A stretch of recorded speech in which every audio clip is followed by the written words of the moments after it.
Hello my dear student. आज के इस वीडियो में हम एक्सेल को बिल्कुल बेसिक से आसान तरीके से सीखेंगे और एडवांस लेवल तक सीखेंगे। चाहे आप स्टूडेंट हो, जॉब करते हो या फिर कंप्यूटर सीख रहे हो, ये वीडियो आप सभी के लिए बहुत ही यूजफुल होने वाला है। इस वीडियो में हम सीखेंगे एक्सेल इंटरफेस के बारे में, रो एंड कॉलम्स के बारे में, फार्मूलाज के बारे में, फंक्शंस के बारे में, फॉर्मेटिंग एंड शॉर्टकट की, साथ ही साथ प्रैक्टिकल वर्क भी हम इसमें सीखेंगे। और हम इसमें एडवांस एक्सेल के भी बारे में सीखेंगे, जैसे पाइवट टेबल बनाना, X lookup, V lookup, D get, advance फार्मूले, एआई के साथ जितने फंक्शंस या फार्मूले यूज होते हैं वो सभी एआई के साथ डैशबोर्ड बनाना भी सीखेंगे। और इसका मैं आपको प्रैक्टिस फाइल और नोट्स दोनों देने वाला हूं। डिस्क्रिप्शन में लिंक मिल जाएगा, वहां से जाके आप डाउनलोड करके और अच्छे से इसको आप रिवीजन और प्रैक्टिस कर सकते हैं। तो चलिए वीडियो को स्टार्ट करते हैं। मैं हूं Ravi and welcome back to our channel. तो सबसे पहले हम जानेंगे इंट्रोडक्शन यानी परिचय के बारे में। What is Excel? एक्सेल क्या होता है? Excel is a very useful spreadsheet application developed by Microsoft. It allows us to easily organize, analyze, and store data in grid made up of row and columns. Excel एक बहुत ही काम आने वाला computer program है जिसे Microsoft ने बनाया है। इसका उपयोग हम डेटा यानी जानकारी को टेबल के रूप में लिखने, देखने और समझने के लिए करते हैं। एक्सेल में डेटा पंक्तियों यानी कि रोज और स्तंभों यानी कि कॉलम्स में रखा जाता है, यानी यह सारणी यानी टेबल जैसा दिखता है। कहने का मतलब है एक्सेल जो होता है ये टेबल जैसा होता है। इसमें हम रो एंड कॉलम में अपने डेटा को रखते हैं। कुछ इस तरीके से आपको दिखाई देगा। ये जो एक्सेल का फॉर्मेट होता है हमारा इस तरीके से होता है, ये टेबल के रूप में होता है। इसी में हम अपने डेटा को लिखते हैं, कैलकुलेशन करते हैं। In addition, Excel includes tools like formulas, functions, and macros, which help us automate and make various data-related tasks more efficient. इसमें हम गिनती, जोड़, घटाना, औसत निकालना, चार्ट बनाना जैसी कई चीज़ें आसानी से कर सकते हैं। एक्सेल में कुछ खास टूल्स होते हैं, जैसे फार्मूलाज यानी कि सूत्र होते हैं, अपने आप गणना यानी कैलकुलेशन करने में मदद करते हैं। उसके बाद होते हैं फंक्शंस, जल्दी और सही तरीके से काम करवाते हैं। उसके बाद होते हैं माइक्रोज, बार बार यानी रिपीट होने वाले कामों को अपने आप करवाने में मदद करते हैं, यानी ऑटोमेटिक वो काम करते हैं। इससे हमारा काम तेज, आसान और सही तरीके से हो जाता है। अब हम जानेंगे बर्थ ऑफ एक्सेल के बारे में, यानी कि एक्सेल का जन्म कब और कैसे हुआ। Microsoft Excel was first developed and launched by Microsoft in 1985 for Apple मैकस्टोन कंप्यूटर्स। माइक्रोसॉफ्ट एक्सेल को सबसे पहले 1985 में माइक्रोसॉफ्ट कंपनी द्वारा एप्पल मैकस्टोन कंप्यूटर के लिए विकसित और लॉन्च किया गया था। Later in 1987 Microsoft release the Windows version of Excel which become more popular and powerful than earlier spreadsheet programs like lotus 123 and VC Calc. इसके बाद 1987 में इसका विंडोज वर्जन लॉन्च किया गया, जिसने पुराने स्प्रेडशीट प्रोग्राम जैसे लोटस 123 और वीसी कैल्क को पीछे छोड़ दिया। अब हम जानेंगे why did Excel become famous. Excel famous कैसे हुआ और क्यों हुआ। Excel is success come from its user friendly interface, advance formulas and graphical charts which made it easier for people to handle data efficiently. Excel लोगों में इसलिए बहुत मशहूर हुआ क्योंकि इसका इंटरफेस यानी चलाने का तरीका बहुत ही आसान है। इसमें फार्मूले लगाने, गणना करने और चार्ट यानी कि ग्राफ बनाने की सुविधा होती है। इसी वजह से डेटा को समझना और उसका विश्लेषण करना यानी स्टडी करना बहुत ही आसान हो गया। Today, Excel is one of the most used spreadsheet program worldwide, available for Windows, Mac OS and online Microsoft 365. आज एक्सेल दुनिया का सबसे ज़्यादा उपयोग किए जाने वाला स्प्रेडशीट यानी सॉफ्टवेयर है, जो विंडोज, मैक ओएस और ऑनलाइन यानी कि माइक्रोसॉफ्ट 365 पर उपलब्ध है। एक्सेल क्यों फेमस हुआ? एक्सेल इसलिए फेमस हुआ क्योंकि एक्सेल का जो इंटरफेस है वो बहुत ही आसान है। इसे कोई भी आसानी से यूज कर सकता है, चला सकता है, इसमें गणना कर सकता है, फार्मूले लगा सकता है और साथ ही साथ ग्राफ बना सकता है। इसलिए ये ज़्यादा फेमस हुआ क्योंकि इसको चलाना बहुत ही ईजी था। अब हम जानेंगे माइक्रोसॉफ्ट एक्सेल को कब लॉन्च किया गया था, यानी कि एक्सेल कब लॉन्च हुआ। Excel was first launch in 1985। After that, many updates and new features were added to it. The file extension of Excel is .xlsx. Excel पहली बार 1985 में लॉन्च किया गया था। इसके बाद इसमें कई अपडेट्स और नए फीचर जोड़े गए। एक्सेल फाइल का एक्सटेंशन है .xlsx होता है। नेक्स्ट टॉपिक है Excel is typically used for. Excel क्यों यूज किया जाता है या किसके लिए यूज किया जाता है? तो एक्सेल का उपयोग आमतौर पर इन कामों के लिए किया जाता है जो हम नीचे डिस्कस करने वाले हैं। पहला है एनालिसिस यानी विश्लेषण करना, डेटा का अध्ययन और समझने के लिए ताकि सही निर्णय लिया जा सके। दूसरा जो है वो है डेटा एंट्री के लिए, सेल्स में नाम, नंबर या अन्य जानकारी दर्ज करना यानी कि लिखने के लिए। तीसरा डेटा मैनेजमेंट यानी डेटा प्रबंध के लिए, डेटा को सही तरीके से व्यवस्थित, सॉर्ट और फिल्टर करने के लिए किया जाता है। चौथा है अकाउंटिंग यानी लेखा जोखा करना, आय और खर्च जैसे वित्तीय रिकॉर्ड रखने और गणना करने के लिए भी एक्सेल का यूज किया जाता है। नेक्स्ट है बजट यानी कि बजट बनाना, पैसों का सही उपयोग करने के लिए आय और खर्च का योजना बनाने यानी कि प्लान बनाने के लिए भी यूज किया जाता है। नेक्स्ट है डेटा एनालिसिस, डेटा में छिपे पैटर्न और जानकारी को खोजने के लिए फार्मूला और चार्ट का उपयोग करने के लिए भी एक्सेल का यूज किया जाता है। नेक्स्ट है visual and graphs, bar chart या पाई चार्ट जैसे ग्राफ बनाकर डेटा को समझाने में आसान बनाने के लिए भी एक्सेल का यूज किया जाता है, यानी ग्राफ के माध्यम से भी हम डेटा को और आसानी से समझ सकते हैं, इसलिए भी एक्सेल का यूज किया जाता है। प्रोग्रामिंग, माइक्रो या बीबीए का इस्तेमाल करके दोहराए जाने वाले कामों को ऑटोमेट कर सकते हैं। इसमें एक प्रोग्राम होता है बीबीए जिसके माध्यम से हम अपने एक्सेल को जो बार बार काम होता है उसको हम ऑटोमेट कर सकते हैं, वो अपने आप ऑटोमेटिक हो उस काम को कर दे, हमें करने की ज़रूरत ना हो। नेक्स्ट है फाइनेंशियल मॉडलिंग यानी वित्तीय मॉडलिंग, लाभ हानि व्यापार की वृद्धि का अनुमान लगाने के लिए मॉडल बनाना, यानी कि हम फाइनेंशियल चीज़ों को ट्रैक करने के लिए भी मॉडल बनाते हैं। एंड मच मोर, और भी बहुत कुछ चीज़ें होती हैं जैसे एक्सेल में प्रोजेक्ट ट्रैकिंग, रिपोर्ट बनाना, उपस्थिति रिकॉर्ड यानी अटेंडेंस शीट बनाना, बड़े बड़े डेटा का एंट्री करना, बहुत सारी चीज़ एक्सेल में किया जा सकता है। तो हम स्टेप बाय स्टेप एक्सेल को और क्लास वाइज सीखेंगे जिससे हमें सीखने में आसानी होगा और रिवाइज भी करना आसान होगा। नेक्स्ट है अल्टरनेटिव ऑफ स्प्रेडशीट। स्प्रेडशीट के ही जैसे कई और मार्केट में सेम टूल्स अवेलेबल हैं, जैसे गूगल शीट या गूगल द्वारा बनाया गया है एक मुफ्त ऑनलाइन स्प्रेडशीट है। दूसरा है लिब्रे ऑफिस कैल्क, एक्सेल की तरह काम करता है और लिब्रे ऑफिस पैकेज का हिस्सा है।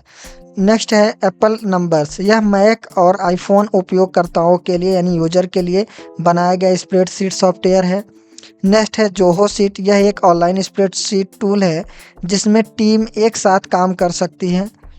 नेक्स्ट है WPS स्प्रेडशीट, यह WPS ऑफिस का हिस्सा है जो एक्सेल फाइलों के साथ आसानी से काम करता है। इसको हम अपने फ़ोन में भी यूज करते हैं WPS को। नेक्स्ट है ऑनलाइन ऑफिस स्प्रेडशीट, यह एक एडवांस बिजनेस स्प्रेडशीट टूल है जिसमें कई आधुनिक फीचर्स होते हैं, यानी कि कई एडवांस फीचर्स इस वाले में हैं। तो ये सभी हमारे अल्टरनेटिव स्प्रेडशीट हैं, एक के ही जैसे अल्टरनेटिव हैं, अलग अलग इसके फीचर्स होते हैं लेकिन काम एक ही जैसे होते हैं लगभग। ठीक है, तो ये चीज़ आपको समझ में आ गया। तो सबसे पहले हम आपको एक्सेल ओपन करके दिखा देता हूँ एक्सेल ओपन कैसे किया जाता है। आपको डेस्कटॉप पे आना है और यहाँ नीचे एक सर्च बॉक्स का ऑप्शन दिखाई दे रहा है। इस सर्च बॉक्स में आपको क्या करना है, यहीं पे आपको सर्च करना है। तो यहाँ हम क्लिक करके सर्च करेंगे EXCEL। जैसे ही आप एक्सेल यहाँ पे सर्च करेंगे कुछ इस तरीके से आपको यहाँ पे ऊपर इंटरफेस दिखाई देगा एक्सेल का। अब इस पर आपको एक बार क्लिक करना है। जैसे आप क्लिक करेंगे तो यहाँ पे आप देख सकते हैं एक्सेल कुछ इस तरीके से ओपन होके आ जाएगा। यहाँ आपको कई ऑप्शंस मिलेंगे, होम, न्यू, ओपन का, और साथ ही साथ आपको यहाँ पे मिलेगा ब्लैंक वर्कबुक और बने बनाए कुछ आपको यहाँ पे टेम्पलेट्स मिल जाएंगे। इसका यूज आप अपने एक्सेल में कर सकते हैं, अपने कामों के लिए कर सकते हैं। और आपको यहाँ रिसेंट में कुछ फाइल्स के नाम दिखाई देंगे जो हाल ही में यानी कि कुछ देर पहले ओपन किया है, वो सारा चीज़ आपको यहाँ पे दिखाई देगा। तो अभी हम सबसे पहले ब्लैंक वर्कबुक पे क्लिक करेंगे। अब जैसे ब्लैंक वर्कबुक पे क्लिक करेंगे तो एक्सेल का आप कंप्लीट इंटरफेस देख सकते हैं, कुछ इस तरीके से आपको दिखाई देगा। अब यहाँ पे जो ये स्प्रेडशीट है ये देखो टेबल के रूप में है ना, सब अलग अलग बॉक्स, जैसे हम मैथ की कॉपी नहीं यूज करते हैं, कुछ उसी तरीके से आपको यहाँ पे ये सारी चीज़ें दिखाई दे रही हैं, टेबल यानी बॉक्स के रूप में है। नेक्स्ट टॉपिक है ओवरव्यू ऑफ एक्सेल, यानी कि अब हम एक्सेल के ओवरव्यू के बारे में जानेंगे। सबसे पहले जानेंगे रिबन। रिबन क्या होता है? रिबन एक्सेल की सबसे ऊपरी वाली पट्टी होती है जहां सारे मेनू और टूल्स होते हैं, जैसे होम, इंसर्ट, डेटा आदि। ये जहाँ पे लिखे रहते हैं उसी को हम रिबन कहते हैं। यहीं से आप टेक्स्ट बोल्ड करना, कलर बदलना, चार्ट बनाना या फार्मूला लगाना जैसे काम करते हैं। रिबन से ही सारा काम होता है। सिंपल शब्दों में कहें तो रिबन एक्सेल के सभी बटन और कमांड्स की जगह होता है। ठीक है, ये जो आपको यहाँ पे ऑप्शन दिखाई दे रहा है, ये जैसे file, home, insert, page layout, formulas, data, review लिखा है, इसको हम मेनू बार भी बोलते हैं और टैब भी बोलते हैं, होम टैब, इंसर्ट टैब। लेकिन जस्ट उसके नीचे जो ये आपको ये वाला ऑप्शन दिखाई दे रहा है, इसको हम बोलते हैं रिबन। सुनना, इसको बोलते हैं रिबन। यहाँ पे आपको अलग अलग टूल्स मिलेगा। अब आपको मैं एक्सेल में ओपन करके दिखा देता हूँ ताकि और अच्छे से आपको समझ में आ जाए। होम पाएंगे तो होम का अलग अलग ऑप्शन आपको रिबन में दिखाई देगा। जैसे ही आप इंसर्ट पे जाएंगे, इंसर्ट वाले को अलग अलग ऑप्शन आपको दिखाई देगा यहाँ पे। यानी कि जितने भी आपको यहाँ पे मेन्यू मिलेंगे सभी के अलग अलग टूल्स और ऑप्शंस होते हैं। क्लियर, ये चीज़ आपको समझ में आ गया। नेक्स्ट टॉपिक है वर्कबुक। वर्कबुक क्या होता है? A workbook is the Excel file in which your work is saved. It can contain multiple worksheet pages inside it. Workbook आपका एक्सेल फाइल होता है जिसमें आपका सारा काम सेव होता है। इसके अंदर कई वर्कशीट यानी पेजेस हो सकती हैं। ये जो आपका एक्सेल का यहाँ पे इंटरफेस दिखाई दे रहा है, इसको हम बोलते हैं वर्कबुक। और वर्कबुक जो होता है, आपका पूरा डेटा इसी वर्कबुक में सेव होता है। वर्कबुक में अलग अलग पेजेस होती हैं, जैसे हमारा एक कॉपी होता है, उस कॉपी में अलग अलग पेजेस होते हैं। तो वैसे ही ये वर्कबुक है, एक वर्कबुक में बहुत सारे पेजेस हो सकती हैं। अब हम जानेंगे वर्कशीट के बारे में, यानी वर्कशीट क्या होता है। Worksheet is a page in Excel where you write, edit and work with data including performing calculations. Each worksheet contains row and columns which together form cells. Worksheet Excel की एक page होती है जहां आप data लिखते हैं और काम करते हैं और एडिट करते हैं। उसके साथ ही साथ आप कैलकुलेशन भी करते हैं। हर वर्कशीट में रोज और कॉलम्स होते हैं जिनसे सेल बनते हैं। जैसे आपकी कॉपी में कई पन्ने होते हैं, वैसे ही वर्कबुक में कई सीट्स होते हैं। क्लियर, ये चीज़ आपको समझ में आ गया। वर्कबुक क्या होते हैं? पूरे कंप्लीट जहाँ पे हम वर्क करते हैं एक्सेल में। और वर्कशीट क्या होता है? एक्सेल के पेज होते हैं। जैसे हमारी कॉपी एक पूरी कॉपी हो जाती है, अब उसके अंदर क्या होते हैं? पेज होते हैं। तो वैसे ही एक्सेल में वर्कबुक के अंदर कई पेज होते हैं जिसे हम वर्कशीट कहते हैं। क्लियर। तो हम जानेंगे कॉलम के बारे में, यानी कॉलम्स क्या होता है। A column is a vertical line of cell in Excel. Column Excel में सेल की सीधी यानी वर्टिकल लाइन होती है। यह ऊपर से नीचे यानी टॉप टू बॉटम चलता है। कॉलम्स को लेटर से पहचाना जाता है, ABCD के रूप में। ये जो आपका यहाँ पे लाइन बना है इसे हम कॉलम बोलते हैं। कॉलम मतलब स्तंभ। स्तंभ कैसा होता है? खंभा हमारा सीधा होता है। ठीक है, अब ये जो चलता है ये किस रूप में चलता है? ABCD के रूप में। ABCD, ऐसे ABCD पढ़ा जाता है। तो इसको हम ABCD से पहचानते हैं। यहाँ नीचे हमने आपको ग्राफ के माध्यम से समझाया। ये जो हमारा कॉलम है ये का कॉलम है, ये B का कॉलम है, ये C का, ये D का, ये E का। ऐसे ही हम जितना इस साइड बढ़ते जाएंगे उतना हमारा कॉलम बढ़ता जाएगा। और इसे हम ABCD से प्रदर्शित करते हैं, यानी कि ABCD से दिखाते हैं और जानते भी हैं। क्लियर। तो एक्सेल में आके आपको मैं दिखा दूं, जैसे यहाँ पे ए का कॉलम है, ये B, C, D, ये पूरा यहाँ पे आप देख सकते बहुत सारे आपको कॉलम दिखाई देंगे। क्लियर। अब हम जानेंगे रो के बारे में, यानी रो क्या होता है। A row is a horizontal line of cells in Excel. Row Excel में सेल की सीधी यानी क्षैतिज लाइन होती है। यह बाएं से दाएं यानी लेफ्ट टू राइट चलता है। रो को नंबर से पहचाना जाता है 1 2 के रूप में। जैसे आपका ये जो लाइन है ये रो है। अब रो को हम कैसे गिनेंगे? ऐसे गिनेंगे 1 2 3 4, इस तरीके से काउंट करेंगे। और रो हम रोड से भी प्रदर्शित कर सकते हैं। रोड हमारा कैसा होता है? ऐसे नीचे की तरफ होता है ना, जमीन पर लेटा हुआ। अब ऐसा तो कभी होगा नहीं कि खड़ा रहे एकदम सीधा आप उस पे चल सकते हैं खंभे जैसा, नहीं। तो आप ऐसे भी इन रो और कॉलम को जान सकते हैं। कॉलम मतलब स्तंभ जो सीधा ऊपर की तरफ से होता है, ऊपर नीचे होता है, और रो मतलब रोड की तरह, यानी कि सीधी लाइन होता है, लेफ्ट टू राइट चलता है एक प्रकार से, ठीक है। अब यहाँ पे हम ग्राफ के माध्यम भी समझा दे, जैसे ये जो ऐसे बना है इसको रो बोलते हैं। रो को हम नंबर में काउंट करते हैं 1 2 3 4। ये चीज ध्यान रखना, कॉलम को हम ABCD से दिखाते हैं, जानते हैं, और रो को हम नंबर से जानते हैं। क्लियर।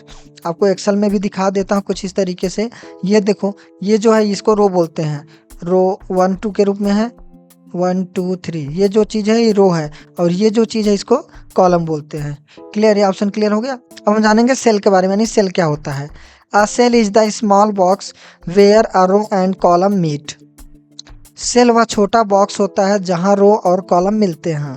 कहने का मतलब ये है, रो हो गया और ये हमारा कॉलम हो गया। जब ये रो और कॉलम आपस में मिलते हैं तो यहाँ पे देखो बॉक्स बन गया ना, छोटा छोटा बॉक्स बन गया।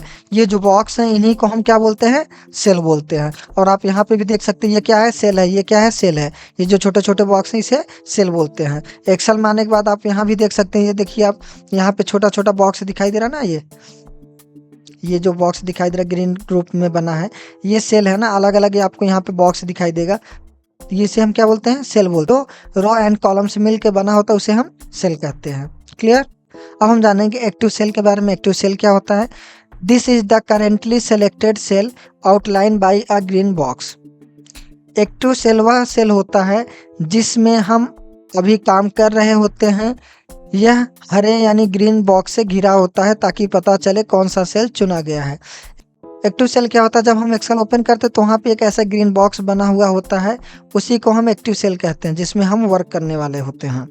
आपको एक्सेल में भी ओपन करके दिखा दूँ, आप यहाँ पे देख सकते हैं ये जो ग्रीन बॉक्स बना है इसी को एक्टिव सेल बोलते हैं। अगर आप यहाँ क्लिक करेंगे तो यहाँ बनेगा, यहाँ क्लिक करेंगे यहाँ बनेगा, यानी आप जहाँ लिखने वाले होते हैं या कोई चीज़ यूज करने वाले होते हैं उसी को हम एक्टिव सेल बोलते हैं, जहाँ ग्रीन बॉक्स है ये बॉर्डर बना होता है। क्लियर। अब हम जानेंगे सेल रेफरेंस के बारे में, यानी कि सेल रेफरेंस क्या होता है। A cell reference is the name address of a cell in Excel. It tells Excel which cell you want to use. Cell reference मतलब एक्सेल में किसी सेल का पता यानी एड्रेस होता है, जिससे पता चलता है कि कौन सा सेल इस्तेमाल करना है। ठीक है। सेल रेफरेंस मतलब क्या होता है, ये जो आपको यहाँ पे बॉक्स बना है ये एड्रेस होता है। सभी सेल का अलग अलग एड्रेस होता है। जैसे इस पर हमने क्लिक किया तो यहाँ पे ये बी वाले कॉलम में है तो बी दिखाई दे रहा है, लेकिन किस रो पे है, 6 वाले नंबर। तो यहाँ पे क्या दिखाई दे रहा है, B6। वैसे यहाँ पे आप देख सकते हैं D6 लिखा है और इस पे बॉक्स बना है। ये जो हमारा कॉलम है ये D कॉलम है और किस नंबर पे है, 6 वाले नंबर पे है। क्लियर। तो यहाँ पे जितने भी एक्सेल में बॉक्स बने सभी के अलग अलग एड्रेस होते हैं। एक्सेल में आ जाइए। अब देखिए आप यहाँ पे जैसे ही क्लिक करेंगे तो यहाँ का एड्रेस दिखाई देगा, और इस कॉर्नर में आपको यहाँ पे एड्रेस दिखाई दे रहा है E10। अभी हम यहाँ पे आ जाते हैं। अब देखो ए वाले के सामने हम इस पे क्लिक करते हैं तो इसको बोलेंगे ए, क्योंकि ये वाले कॉलम है और किस नंबर पे है, 2 नंबर पे, तो इसको ये 2 बोलेंगे। अगर हम बी वाले पे आते हैं तो ये बी वाले कॉलम है तो इसे हम बोलेंगे बी और फिर हम बोलेंगे 2। ठीक है। पहले कॉलम का नाम लेते हैं उसके बाद रो का। ऐसे ही हम अगर मान लो यहाँ पे आ गए तो ये सी वाले कॉलम में है लेकिन किस नंबर पे है, 6 नंबर पे है, तो इसे हम बोलेंगे C6। और यहाँ पे आप देख सकते हो आपको एड्रेस का नेम भी दिखाई देता है नेम बॉक्स में। क्लियर। ये चीज़ आपको समझ में आ गया। एक लाइन में याद रखें, एक्टिव सेल जिस सेल में काम हो रहा है उसे एक्टिव सेल कहते हैं। वर्कबुक पूरी एक्सेल की फाइल होती है और वर्कशीट एक्सेल का पेज होता है, इस चीज़ का ध्यान रखिएगा।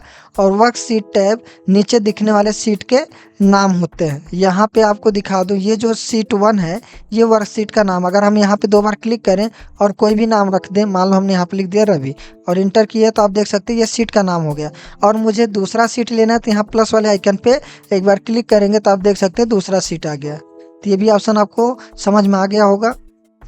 अब हम आपको यहाँ पे इंटरफेस ऑफ एक्सेल के बारे में बताते हैं। तो आपके एक्सेल का इंटरफेस कुछ इस तरीके से होता है। देखिए यहाँ ऊपर जो है यहाँ पे इसको हम बोलते हैं मेनू बार, और जस्ट उसके नीचे आपको यहाँ पे दिखाई देगा, इसको बोलते हैं स्टैंडर्ड बार या रिबन बोलते हैं। ठीक है। और यहाँ पे आपको 3 बटन मिल जाएगा, मिनिमाइज का और मैक्सिमाइज का, क्लोज का। उसके बाद आपको यहाँ पे मिल जाएगा क्विक एक्सेस के बारे में यहाँ ऊपर जो ऑप्शन दिखाई दे रहा है इसको क्विक एक्सेस बार बोलते हैं। और ये जो हमारे ए से लेकर यहाँ पे दिखाई दे रहे हैं यस तक इसको हम बोलते हैं कॉलम बार। और यहाँ ऊपर जो बुक 1 एक्सेल लिखा है इसको हम टाइटल बार बोलते हैं। ठीक है, ये हमारा फाइल टैब है जो यहाँ से दिखाई दे रहा है। और यहाँ पे ये दिखाई दे रहा है इसको रो बार बोलते हैं। और यहाँ पे जो नीचे दिखाई दे रहा है सीट 1 इसे एक्टिव सीट बोलते हैं। और उसके नीचे हमारा स्टेटस बार होता है। ठीक है, ये जो साइड में आपको यहाँ पे दिखाई दे रहा है ऊपर नीचे स्क्रॉल करते इसको स्क्रॉल बार बोलते हैं। और जस्ट उसके नीचे आपको यहाँ पे दिखाई देगा व्यू बटन, ये बटन के ऑप्शंस होते हैं। उसके जस्ट नीचे आपको यहाँ पे दिखाई देगा जूम कंट्रोल का ऑप्शन। ये जो यहाँ पे बॉक्स बन रहा है इसको सेल बोलते हैं। ये पूरा जो यहाँ से बॉक्स बने हुए दिखाई दे रहे हैं छोटे छोटे बॉक्स बने हैं इसमें, इसको हम बोलते हैं स्प्रेडशीट एरिया। क्या बोलते हैं? Spreadsheet area.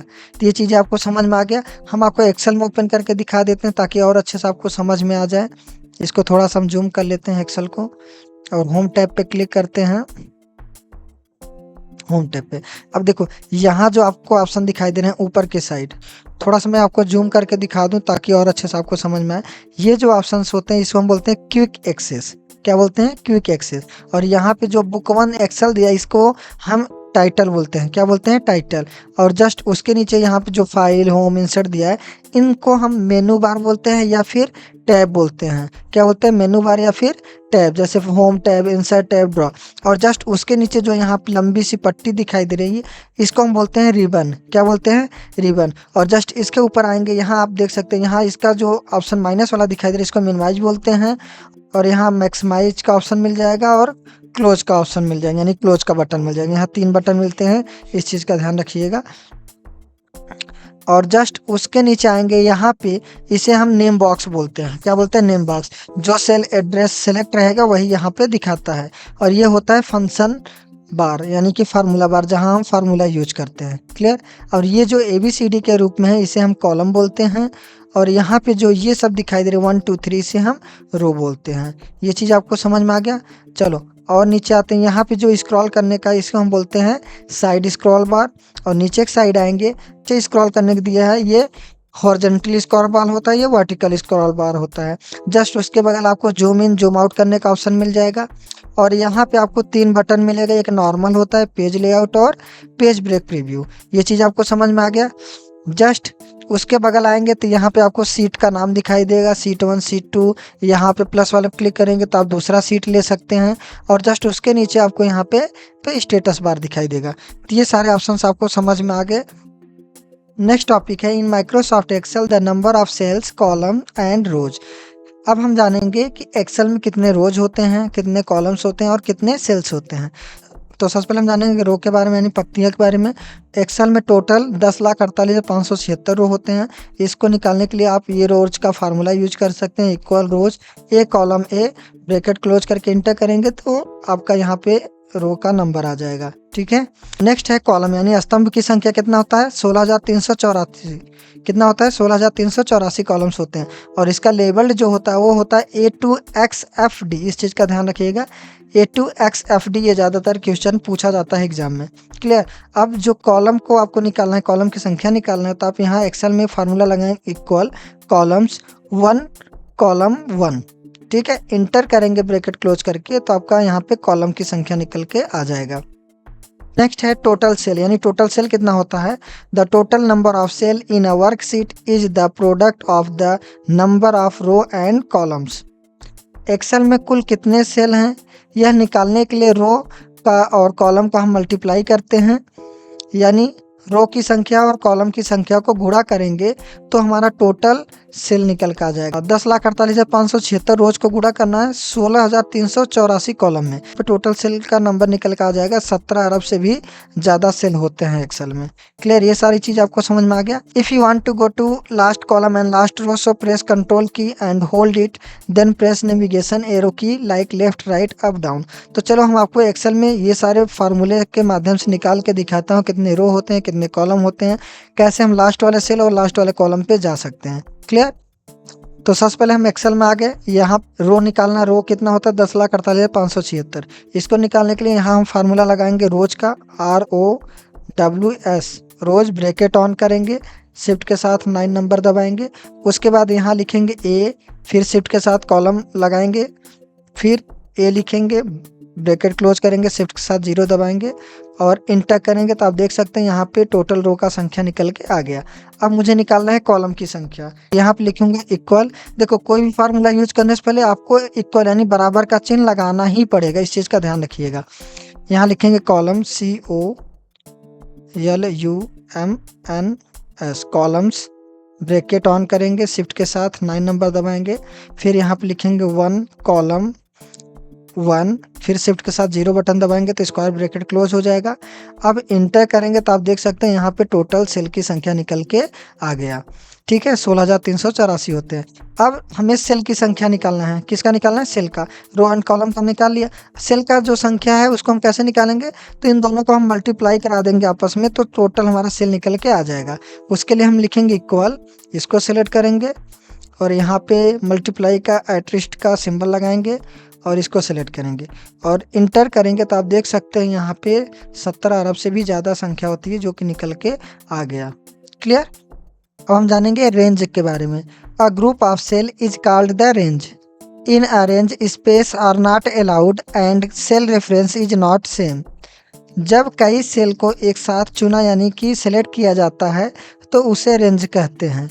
रेंज में स्पेस नहीं होता है और हर सेल अलग होता है। यानी कहने का मतलब जब हम कई सेल को एक साथ सेलेक्ट करते हैं तो उसे रेंज कहते हैं। ठीक है, जैसे एक्सेल हम यहाँ पे ओपन करके आपको दिखा देते हैं।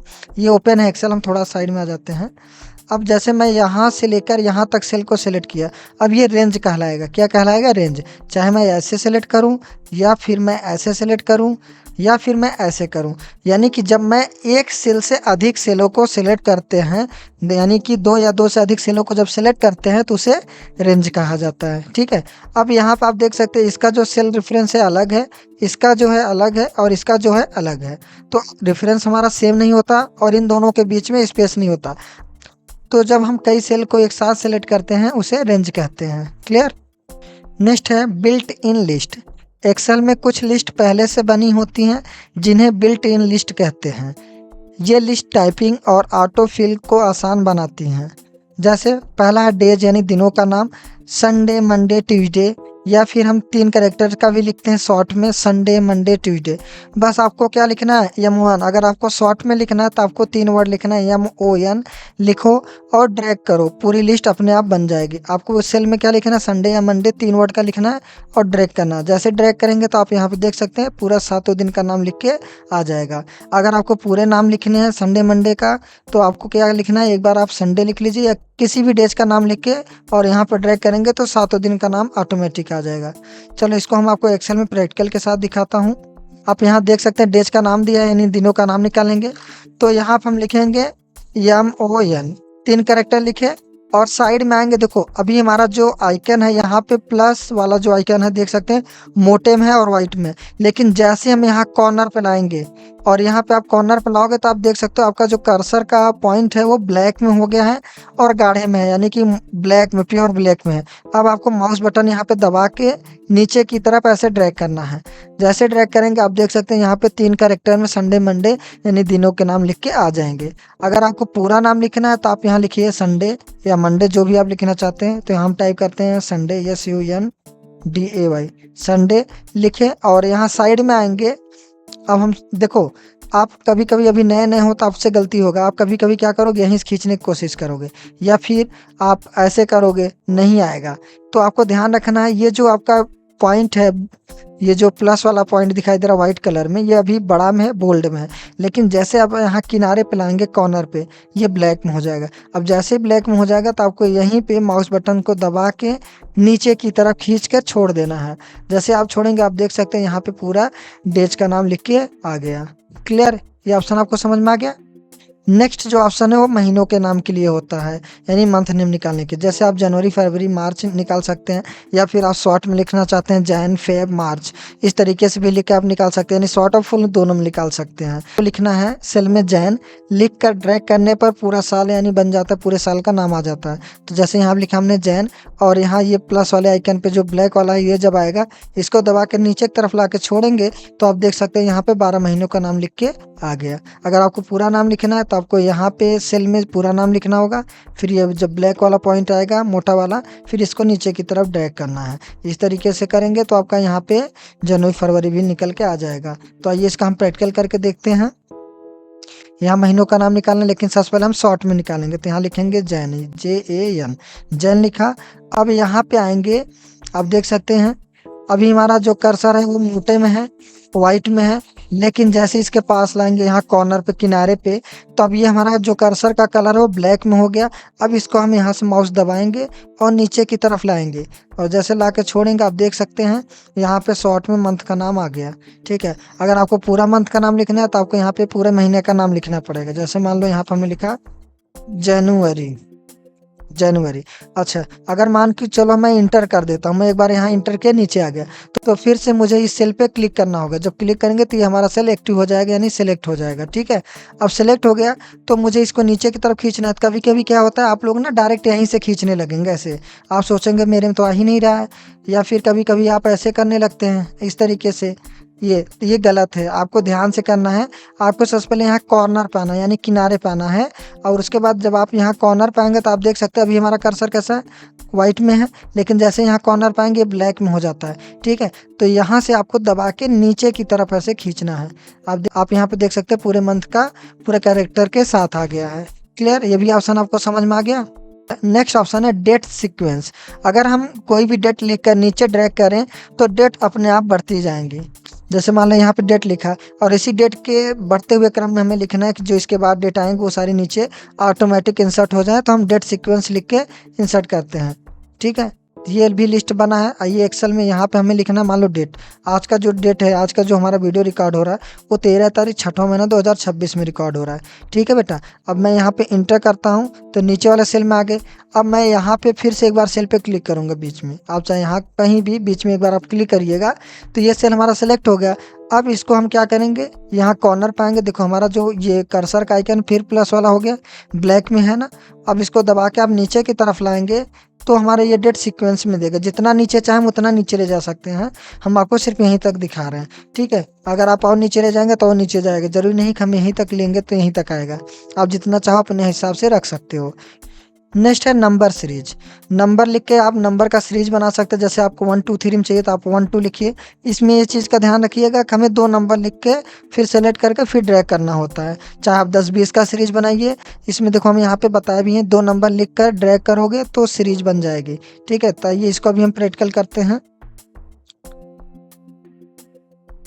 जैसे सबसे पहले हमें यहाँ पे 1 2 लिखना है, तो हमने लिखा 1, फिर यहाँ पे अगर मैं यहाँ पे 1 लिख के ड्रैग करूंगा ना तो सीधा 1 ही 1 आएगा। क्या आएगा, 1 ही 1 आएगा। तो सबसे पहले मैंने यहाँ 1 लिखा और इंटर किया, इस वाले सेल में हमने 2 लिखा। अब आप फिर इंटर किया, मैं नीचे आ गया। अब देखिए आप पहले वाले में 1 और दूसरे वाले सेल में 2 लिखा है। अब बीच से हम इन दोनों को सिलेक्ट करेंगे। ठीक है, बीच से दोनों को सिलेक्ट कर लिए, फिर आएंगे यहाँ किनारे पे, यहाँ किनारे पे आएंगे, फिर ड्रैग करेंगे। अब यहाँ पर हमने सीक्वेंस क्या दिया, एक के बाद एक नंबर आए, यानी कि 1 के बाद 2, 2 के बाद 3, 3 के बाद 4 ऐसे आए। इस तरीके से कर सकते हैं। मुझे यहाँ पे चाहिए सीरीज में 10 10 का गैपिंग, 10 के बाद 20 आए, तो यानी कि 10 10 का गैपिंग हो गया। तो यहाँ पे हम दोनों को पहले सेलेक्ट करेंगे, दोनों सेलेक्ट कर लिए बीच से सेलेक्ट करने के बाद आप यहीं से नहीं नीचे ऐसे ड्रैग करोगे, आपको पहले इन दोनों को सिलेक्ट करना है, फिर यहाँ कॉर्नर पाओगे। जैसे कॉर्नर पाओगे, देखो अगर आपको ये चारों तरफ एरो की बना हुआ दिखाई दे रहा है तब भी आपको नहीं करना है, आपको और नीचे आना है। अब जब प्लस वाला आइकन ब्लैक में आ जाएगा तब माउस बटन को दबाइए और नीचे की तरफ खींचिए। जैसे खींच के छोड़ेंगे आप देख सकते हैं यहाँ पे 100 तक का गिनती लिख के आ गया है। ठीक है, अब मान लो मुझे यहाँ पे 1 के बाद 3 यानी विषम संख्या चाहिए, तो हम क्या करेंगे, 2 अंक लिखा है, 1 के बाद 3 यानी कि 2 अंक का गैप होना चाहिए। यानी कि अब इन दोनों को पहले हम सेलेक्ट करेंगे बीच में, बीच से सेलेक्ट कर लिए। अब यहाँ किनारे पाएंगे और फिर यहाँ से हम ड्रैग करेंगे नीचे की तरफ से। अब नीचे की तरफ ड्रैग किया, आप देख सकते हैं यहाँ पे विषम संख्या आ गया, 1 के बाद 3, 3 के बाद 5 यानी 2 2 नंबर का गैपिंग है। हमने 19 तक रोक दिया, आप नीचे जितना चाहे उतना ले जाएंगे, वहाँ तक आता चला जाएगा। तो आपको बिल्ट इन लिस्ट के बारे में भी समझ में आ गया। आपको यहाँ पे एक बोनस टिप्स दे देता हूँ कस्टम लिस्ट बनाने के लिए। आप खुद भी अपना लिस्ट बना सकते हैं। आप अपने कोचिंग के नाम, city list, employ names, student roll numbers जैसे अपनी खुद की लिस्ट बना सकते हैं। इसके लिए आपको सबसे पहले फाइल वाले ऑप्शन पे जाना है, फिर ऑप्शन वाले ऑप्शन पे, फिर एडवांस पे, फिर एडिट कस्टम लिस्ट पे जाना है। तो मैं आपको ये भी यूज करके दिखा देता हूँ। एक एडवांस ट्रिक है जिसके बारे में आपको नहीं पता है, तो आपको फिर से एक्सेल में आना है। अब मान चलो मुझे यहाँ पे कहीं पे भी किसी भी शीट में मैं चाहता हूँ अपने से जो चीज़ टाइप करूँ लिस्ट उसका बन के आए, ठीक है। और इसमें ये चीज़ मत सोचना कि सारा ऑलरेडी लिस्ट बना है। अगर आप ABCD लिख कर ड्रैग करेंगे ना तो ABCD नहीं आएगा, ठीक है बेटा, इस चीज़ का ध्यान रखिएगा। इसमें कुछ लिस्ट ऑलरेडी बने हैं जिसका यूज हम करते हैं आ जाता है। जैसे आपको यहाँ पे पता है कि डेज का नाम आ जाएगा, डेट आ जाएगा, नंबर का सीक्वेंस आ जाएगा, मंथ का नाम आ जाएगा, ठीक है। और लिस्ट चाहिए आपको बनाना होगा, तो मान लो मुझे लिस्ट बनाना है, तो हम सबसे पहले फाइल पे आएंगे और यहाँ एक ऑप्शन मिलेगा आपको ऑप्शन का। ऑप्शन वाले ऑप्शन पे आपको क्लिक करना है। जैसे आप क्लिक करेंगे ना तो यहाँ आपको और ऑप्शन मिलेगा। अब यहाँ एक ऑप्शन मिलेगा आपका एडवांस का, को ये एडवांस वाले ऑप्शन पे क्लिक करना है। जैसे आप एडवांस वाले ऑप्शन पे क्लिक करेंगे तो यहाँ नीचे साइड आएंगे, आपको यहीं एडिट कस्टम लिस्ट वाले ऑप्शन पे क्लिक करना है। अब जैसे यहाँ आप क्लिक करेंगे तो आप देख सकते हैं यहाँ कुछ लिस्ट ऑलरेडी बना है, तो मुझे न्यू लिस्ट बनाना है, तो मैं न्यू लिस्ट वाले पे क्लिक किया। अब मान लो मुझे यहाँ नाम के लिस्ट बनाने हैं, नेम के, तो यहाँ हमने लिखा जैसे अमन। जैसे जैसे आप नाम लिखोगे उसके बीच में आपको कामा लगाना है, तो यहाँ हम लगाएंगे कॉमा। फिर यहाँ पर हमने लिखा रवि कामा आशीष कामा विशाल कामा ज्योति कामा। इस तरीके से आपको नाम बना लेना है और फिर क्या करना है, ऐड कर देना है। जैसे ऐड करेंगे आपका एक लिस्ट यहाँ पे नीचे ऐड हो चुका है। फिर यहाँ से ओके कर देना है, यहाँ से भी आपको ओके कर देना है। अब आपको एक्सेल में आ जाना है। अब यहाँ पे मान लो हमने लिखा रवि, रवि लिख के एंटर किया। अब जैसे ये यहाँ पे आएंगे कॉर्नर पे, यहाँ पे देखिए ब्लैक वाला पॉइंट आ गया ना। अब ड्रैग करेंगे तो आप देख सकते हैं यहाँ पे आशीष विशाल ज्योति। आप जितनी बार इसको नीचे ड्रैग करोगे रिपीट करें, क्योंकि हमने 4 ही 5 नाम दिया है। अगर आपको और नाम लिखना है तो आप वहाँ पे और नाम बढ़ा सकते हैं। अगर वीडियो अच्छा लग रहा हो तो वीडियो को लाइक ज़रूर करिएगा और कमेंट करना ना भूलिएगा आपको ये वीडियो कैसा लगा। अगर आपको कोई भी डाउट तो आप कमेंट में मुझे बता सकते हैं। मिलते हैं नेक्स्ट वीडियो में, तब तक सीखते रहिए और आगे बढ़ते रहिए।